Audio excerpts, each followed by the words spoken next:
Welcome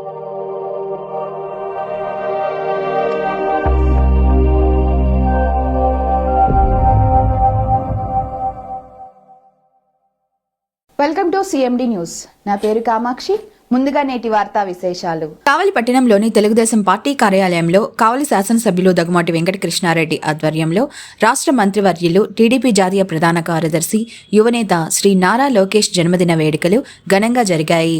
cake cut చేసి సంబరాల్లో పాల్గొన్న కావలి శాసనసభ్యులు దగ్గుమాటి వెంకటకృష్ణారెడ్డి పుట్టినరోజు వేడుకల్లో భారీగా పాల్గొన్న టీడీపీ నాయకులు, కార్యకర్తలు, అభిమానులు.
ధన్యవాదాలు.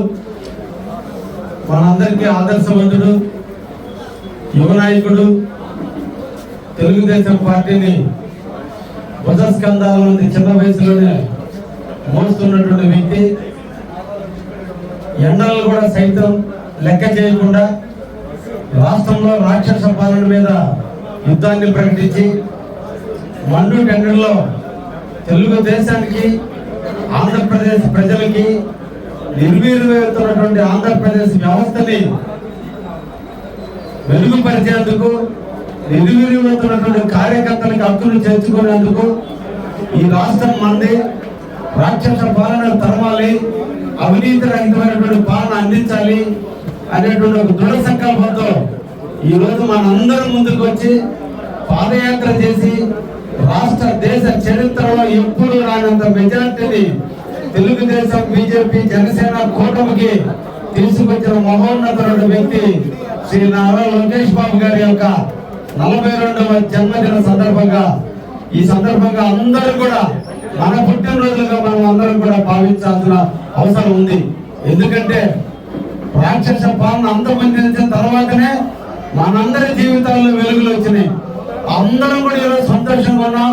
అందరూ కూడా పండుగ జరుపుకునేటట్టు వాతావరణంలో ఈరోజు ఉన్నామంటే దానికి కారణం ఒక లోకేష్ బాబు గారే. ఆయన కృషి, ఆయన పట్టుదల, ఆయన అకుంఠ దీక్ష, కలుపుకొని పోయే తత్వం, నడవడిక, అందరినీ మెప్పించేటువంటి మనస్తత్వం ఉన్నటువంటి వ్యక్తి కాబట్టి ఈ రోజున రాష్ట్రంలో ఉన్న యువత అంతా కూడా నిన్నటి రోజున ఫ్రంట్కి పట్టం కట్టారు. మనందరం కూడా చూసాం. ఎక్కడ విద్యార్థి దశ దగ్గర నుంచి ఉద్యోగుల దాకా 30 సంవత్సరాల వయసు ఉన్నటువంటి అందరూ కూడా నిన్న కూటమి ప్రభుత్వానికి ఓట్లేశారంటే అది ఒక్క లోకేష్ బాబు గారు వాళ్ళ కృషి మాత్రమే. ఎందుకంటే ఒక దార్శనికుడు, ఈ రాష్ట్రానికి కాబోయే ముఖ్యమంత్రి, తండ్రికి మించిన తనయుడు, తాతకి మించిన మనవడు, ఈ రాష్ట్ర చరిత్రని మనందరం కూడా బలపరచాలి. ఆయన నాయకత్వంలో మనందరం కూడా ముందుకు పోవాలి. యువ నాయకత్వం రాబోతుంది. యువకులకు తగ్గట్టుగా అంతా కూడా పారిశ్రామిక ప్రగతి కోసం అహర్నిశలో కృషి చేస్తుండ్రు. ఈ రోజు ఆంధ్రప్రదేశ్ ని విపరీతంగా పరిగెత్తిస్తున్నటువంటి మహోన్నతుడు వ్యక్తి లోకేష్ బాబు గారు. ఆయన నాయకత్వంలో ఇంకా కూడా మనం ఎదుగుతాం. ఆంధ్రప్రదేశ్ బాగా అభివృద్ధి చెందుతుంది, ఇండస్ట్రియల్ గా అభివృద్ధి చెందుతుంది. ప్రతి ఒక్క విషయంలో కూడా ఈ రోజు లోకేష్ బాబు గారు తీసుకున్న నిర్ణయాలు దేశ చరిత్రలో ఏ యువ నాయకుడు తీసుకున్నంతగా ముందుకు పోతున్నారు. ఈ రోజు వారి నాయకత్వాన్ని బలపరుస్తూ ఈ రోజు తెలుగుదేశానికి కోట్ల ఓట్ల సభ్యత్వంగా వచ్చిందంటే అది ఒక్క లోకేష్ బాబు గారి కృషి. చాలా మంది ఉన్నా కానీ లోకేష్ బాబు గారి నమ్మకం, ఆయన ఈ రాష్ట్రాన్ని కాపాడుకుంటున్న ధైర్యం. తెలుగుదేశంలో ఈ రోజు యువకులు చేరారు. పెద్దవాళ్ళ కంటే కూడా ముఖ్యంగా ఇటీవల సభ్యత్వాన్ని పరిశీలిస్తే యువకులు మొత్తం కూడా తెలుగుదేశం వైపు మొగ్గు చూపుతున్నారంటే దానికి కారణం లోకేష్ బాబు గారు. ఆ నాయకుడిని మనం ముఖ్యమంత్రి చేసుకునేంత వరకు తెలుగుదేశం కార్యకర్తలైన మనందరం కూడా ఈ తెలుగుదేశాన్ని కాపాడుకుంటూ, ఈ రాష్ట్రాన్ని కాపాడుకుంటూ అభినవ ముఖ్యమంత్రిగా మనం లోకేష్ బాబును చూడాల్సిన అవసరం ఉంది. కాబట్టి ఈ రాష్ట్రాన్ని కాపాడుకోవాల్సిన బాధ్యత ఉంది. కాబట్టి ఆయన ముఖ్యమంత్రి అయ్యేంత వరకు మనందరం కూడా ముకుంఠిత దీక్షతో తెలుగుదేశాన్ని భుజస్కంధాలను మోసుకుంటూ ప్రజలకు అందుబాటులో ఉండాలని సందర్భంగా కార్యకర్తలందరూ కూడా కోరుకుంటూ ఈ రోజున సాయంత్రం క్రికెట్ స్టేడియంలో దాదాపు 16 రోజుల నుంచి క్రికెట్ నడుపుతున్నారు. ఈ రోజు లోకేష్ గారి పుట్టినరోజు సందర్భంగా ఈ రోజు ఫైనల్ అక్కడ నిర్వహించమని చెప్పారు నిర్వాహకులకి. అక్కడ కూడా మళ్ళా 3 గంటలకి ఈ రోజు ఆయన పుట్టినరోజు కూడా స్టేడియంలో కూడా మనం ఈ రోజు సంబరాలు జరుపుకుంటున్నాం. అదే విధంగా సాయంత్రంలో సెల్ఫీ పాయింట్ దగ్గర కూడా 7 గంటలకు మళ్ళా కూడా మనం 3 సార్లు అంటే దేవుడికి నైవేద్యం 3 సార్లు పెడతారు. ఈ రోజు లోకేష్ గారు పుట్టినరోజు కూడా 3 సార్లు మనందరం కూడా తీసుకుని ఆ మహానుభావుడు జీవితాంతం ముందు మీరు అష్ట ఐశ్వర్యాల కంటే కూడా ఈ దేశం కోసం, ఈ రాష్ట్రం కోసం, యువత కోసం, తెలుగుదేశం కోసం ఎప్పుడు కూడా ఆనందంగా ఆరోగ్యంగా ఉండాలని మనసారా మనం అందరం కూడా మనకంటే చిన్నవాడు కాబట్టి ఆశీర్వదిస్తూ ఆయన నాయకత్వంలో ఆయన ఏ పదవి ఇచ్చినా, ఏ బాధ్యత ఇచ్చినా మన అందరం కూడా బుధస్కంధాల మీద మోచుకుంటూ ఏదో ఒక రోజున ఆయన్ని రాష్ట్ర పీఠ మీద ముఖ్యమంత్రి కూర్చోనేంత వరకు కూడా మనందరం కూడా ప్రతిన పొందాలని ఈ సందర్భంగా కార్యకర్తలందరూ కూడా కోరుకుంటూ ఆ మరొక్క మరొక్కసారి లోకేష్ గారు పుట్టినరోజు సందర్భంగా అందరి పుట్టినరోజుగా భావించి ఈ రోజు ఆంధ్ర రాష్ట్ర పుట్టినరోజుగా మన అందరూ కూడా కొనియాడాల్సినటువంటి అవసరం ఉంది కాబట్టి మరొక్కసారి లోకేష్ గారు పుట్టినరోజు సందర్భంగా వారికి శుభాకాంక్షలు తెలియజేస్తూ ముగిస్తున్నా. ధన్యవాదాలు. Malinidevi multi speciality hospital, Christian Peta, 5వ line, Kavali. Doctor Gottipati Malinidevi, MBBS, MS, OBGY, కాన్పులు మరియు గర్భకోశ వ్యాధి నిపుణులు. మాలినీదేవి మల్టీ స్పెషాలిటీ హాస్పిటల్ నందు అందించు వైద్య సేవలు: సాధారణ కాన్పులు, సిజేరియన్లు, లాప్రోస్కోపిక్ ద్వారా గర్భసంచికి సంబంధించిన ఆపరేషన్లు, ట్యూబెక్టమీ, పిల్లలు లేకుండా operation, high risk pregnancy, ectopic pregnancy మరియు గర్భసంచి నీటి బుడగలు, గర్భసంచి జారిన ఆపరేషన్లు, రొమ్ముగడ్డలకు చికిత్స, నెలసరి ఇబ్బందులకు చికిత్స, మెనోపాజ్ సమస్యలకు చికిత్స చేయబడును. స్త్రీలకు సంబంధించిన అన్ని సమస్యలకు చికిత్స చేయబడును. పిల్లలు లేని వారికి ప్రత్యేక చికిత్స కలదు. ముఖ్య గమనిక: మా హాస్పిటల్ నందు కాన్పోయిన తరువాత తల్లి బిడ్డను ఉచితంగా మా వాహనంలో క్షేమంగా ఇంటికి చేర్చబడును. మా హాస్పిటల్స్ ప్రత్యేకతలు: ICU, lab, AC and non AC rooms, 24 గంటలు మెడికల్ షాప్, ప్రతి రూమ్ నందు వేడి నీటి సదుపాయం కలదు. అత్యవసర కేసులు అన్ని వేళలా చూడబడును. సంప్రదించండి. Malinidevi multi speciality hospital, Christian Peta, 5వ లైన్, కావలి. ఫోన్ నంబర్స్ 9398665676 మరియు 08626245166.